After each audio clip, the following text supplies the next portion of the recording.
ये है आलू है और ये टिंडे है।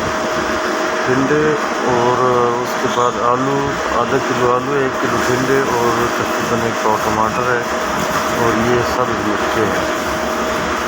सब्ज़ मिर्चें और इसको जो है टिंडों को इस तरह काट लेना है छोटे छोटे, सारे टिंडों को काट के फिर आलू जो है आलू को बिल्कुल छोटा छोटा काटना है इस तरह का। ये देख लो आप लोग, इस तरह के आलू को जो है छोटा छोटा काट के उसके बाद टमाटर को काट लेना है। इसको कहते हैं शॉर्टकट रेसिपी, ठीक है जी, ज़्यादा लंबा चौड़ा चक्कर कोई नहीं।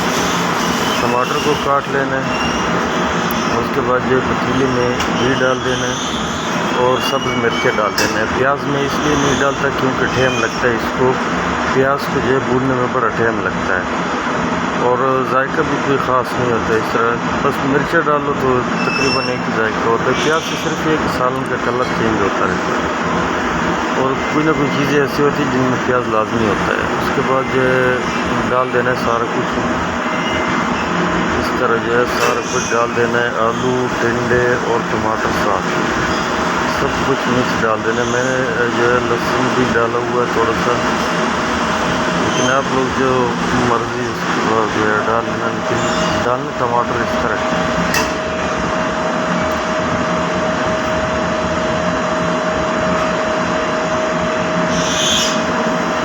उसके बाद जो मिक्स कर लेना, नमक डाल देना है, ओके हो गया।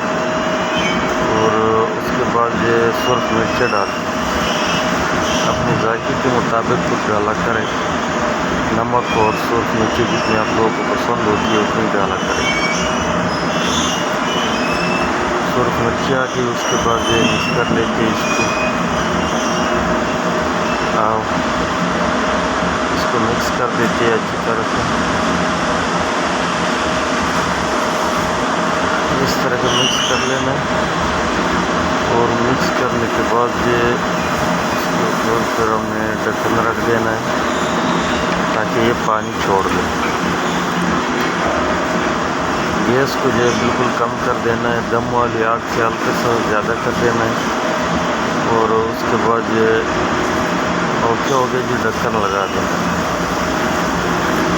ढक्कन लगा देना और उसके बाद जो है तकरीबन 5-10 मिनट बाद फिर 5 मिनट बाद तकरीबन इसको चेक कर देना है। इसमें पानी छोड़ा होगा तो इसको हिला के ये छोड़ देना है। उसके बाद तकरीबन मैं 5-6 दफ़ा इसको जो है ढक्कन उठाया और फिर उसके बाद जो ढक्कन उठा के फिर मैंने हिलाया इसको ताकि नीचे भी नहीं लगने दिया। तो अब देखो फाइनली इसका तैयार हो गया सालन।